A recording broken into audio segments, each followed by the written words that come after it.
Today, I am attempting to play Minecraft but in one block. Sa mga hindi nakakaalam kung ano yung one block, from the word one block ay naiisang block kung saan i-break mo at kaya let's begin! So, ito yung day 1 kung saan nagbibigay siya ng mga instructions at saka mga detalye. Dito ay ang pagbigayan ng listahan sa 12 phases. Sabi dito kung makakapunta ka hanggang 12 phase ay maaanak mo ang end. Dito is grind ko muna ang pagkukuha ng mga gamit. Dito ay maraming mood ang binigay sa amin kaya we'll try to expand our world. Dito naman ay binigyan tayo ng water bucket kung saan napaka-crucial. Tsaka namin in-expand yung ating one block para di naman tayo mamatay. At saka gumawa na din tayo ng farm para makapag-plant na tayo ng mga crops para di na tayo magutom. Potatoes, carrots. A few moments later. Sa kalagitnaan ng aking pagmimina ay lumabas itong bedrock, which means papunta na tayo ng second phase, the caves. Dito may stone, coal, at saka mga wood na din. Tsaka iba pang mga makikita sa ilalim ng cave. Ngayon ay napag-isipan ko na gumawa na ako ng house para may protection naman ako against sa mga zombies. Just in case. Kaya, na-expand muna ako gamit ang dirt. Tsaka gawin yung outline ng ating bahay. Dito, isinimulan ko na ang bahay namin.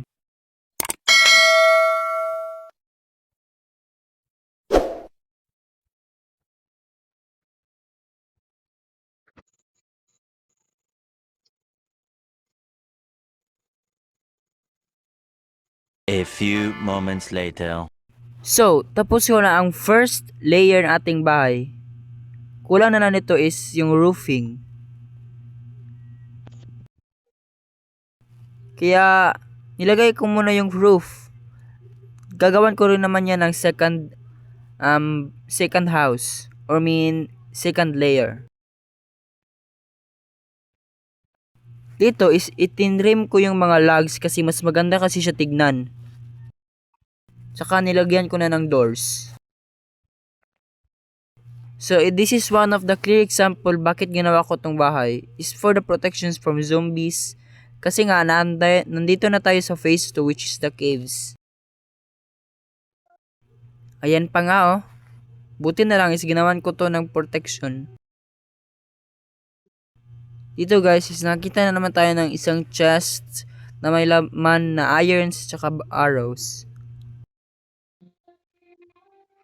At dito naman ay napakaswerte ko kasi ito na ang pinaka most important thing which is the lava bucket. Kaya sinimulan ko na agad yung paggawa ng cobblestone generators. Napaka-importante dito guys.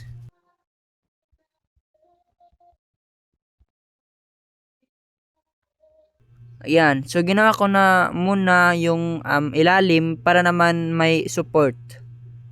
Kung saan dadalo yung tubig tsaka lava.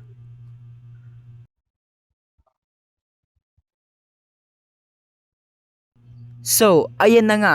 Nakakawa na tayo ng cobblestone generator. Kaya, minina ko muna at saka nagkuha ng mga stones. So, dito guys, ay masasabing isa sa pinakabubo na nagawa ko sa buong buhay ko. Bakit ko nasabi yon? Panoorin nyo. Nilagyan ko lang naman ng isang dirt at saka doon naging obsidian ang ating lava. After the incident is grind ko na lang ulit yung one block para naman mag-progress tayo. Hindi lang tayo kabubuhan ng ginagawa. So didikit tayo ngayon guys. Yes. So guys, isa to sa pinakamagandang chest na nakuha ko so far. So after one day guys is naglaro ulit ako at dito is binigyan ko siya na texture pack which is isang shaders. So nagmina agad ako pagkatapos ko mag-break kasi one day din ako nawala. Dito ay may spruce trees na ako. Kaya magta-timelapse muna tayo. Let's go!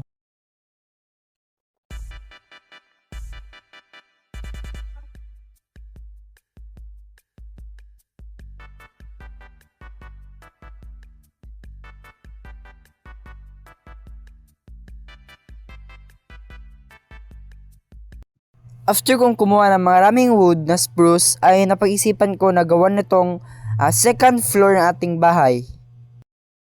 Kaya sinimulan ko na dito.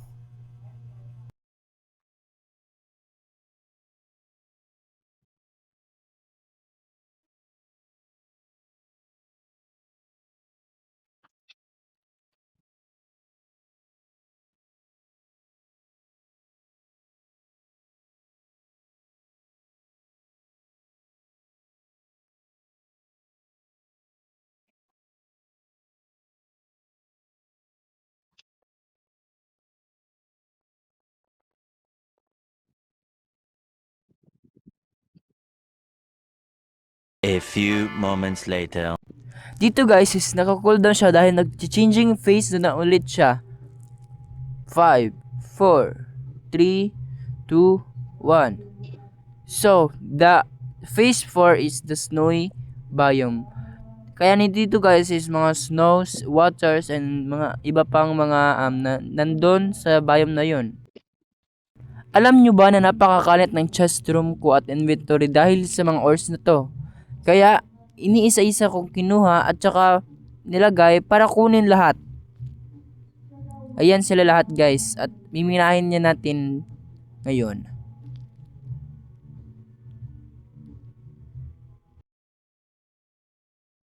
So, ito lang yung nakuha ko lahat. This time is nag-change na naman siya ulit guys kasi nga tinapos ko na kasi ang boring eh. So, this is the phase 5. The desert. So guys, dahil natagal-tagalan tayo sa first episode ng ating One Block Kaya Skyblock, this is the final. So, hintayin nyo na lang yung second episode guys. Bye bye! Thank you for watching.